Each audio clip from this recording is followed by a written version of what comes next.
अस्सलाम वालेकुम, I am Mohammad Isharaf Saeed from Rock Associate. आज हम जिस सोसाइटी को डिस्कस करने के लिए जा रहे हैं वो है जी वापडा town cooperative housing society Islamabad. इस सोसाइटी की जो बुनियाद है इसकी रजिस्ट्रेशन 1983 के बीच में स्टार्ट हुई अंडर सीडीए और फर्दर 1992 फरवरी 1992 के बीच में इसकी लैंड की जो बाइंग है वो स्टार्ट की गई। बेसिकली ये कोऑपरेटिव हाउसिंग सोसाइटी है जो कि वापडा एम्प्लॉयज़ को प्लॉट जो हैं अलॉट हुए थे और मुख्तलिफ़ जगहों पर जो लोग सर्विसेज दे रहे थे उनको इस इस्लामाबाद बाबरा टाउन इस्लामाबाद के बीच में जो है वो प्लॉट्स अलॉट किए गए। हिस्ट्री मैंने आपको सोसाइटी की आपके साथ शेयर की। अब इसके थोड़ा सा करंट सिचुएशन 2025 की बात कर लेते हैं कि सोसाइटी ने क्या गेन किया इतने अरसे के बीच में और इस टाइम सोसाइटी किस लेवल पे है या डेवलपमेंट इसकी कहाँ तक मौजूद है। डेवलपमेंट वाइज अगर इसको देखा जाए तो डेवलपमेंट वाइज काफ़ी हद तक जो है वो सोसाइटी ग्रो कर चुकी है। रोड स्ट्रक्चर्स, सीवरेज, इलेक्ट्रिसिटी सब कुछ ही ऑलमोस्ट मौजूद है मा सवाए गैस के। बट आबादी उस हिसाब से नहीं है जितना टाइम सोसाइटी को हो चुका है। आबादी पर अगर डिस्कस की जाए तो इस टाइम 2025 में कुछ 100 प्लस घर जो हैं वो रिहायशी जो है यहाँ पर मौजूद हैं।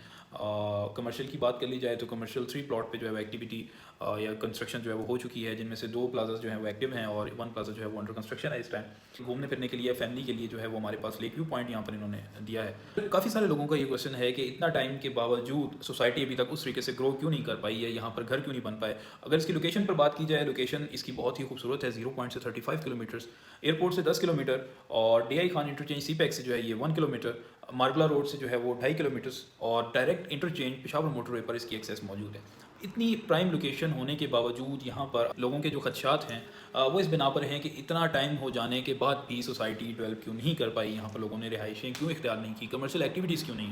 देखिए जी, बेसिकली इसकी 2 रीज़न्स हैं, हम उनको डिस्कस कर लेते हैं। नंबर फर्स्ट पे जो रीज़न है वो ये है कि यहाँ पर वापडा टाउन इस्लामाबाद के बीच में जिन लोगों को प्लॉट्स अलॉट हुए मुख्तलिफ इलाकों से थे, जहाँ जहाँ वो अपनी सर्विसेज सर अंजाम दे रहे थे वापडा के बीच में, उन्होंने यहाँ पर अप्लाई किया और उनको यहाँ पर प्लॉट्स दिए गए।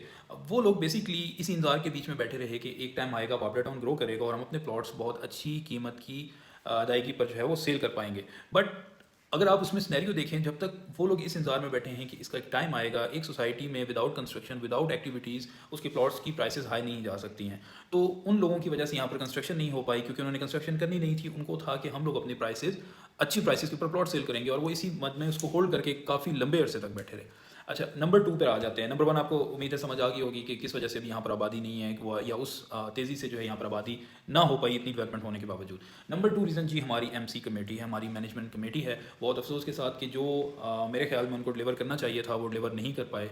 उन्होंने उन चीज़ों पर तवज्जो नहीं दी जो कि क्लाइंट को अट्रैक्ट करती है या रेजिडेंट्स के लिए जो चीज़ें ज़रूरी हैं। इतने अरसे के बीच में वो हमें सिर्फ रोड्स और छोटी मोटी जो ज़रूरियात हैं और वही बेसिक ज़रूरियात वो दे पाए। हालाँकि इतनी पुरानी सोसाइटी को बेसिक नीड्स बेसिक ज़रूरियात कब से मुकम्मल करके इस टाइम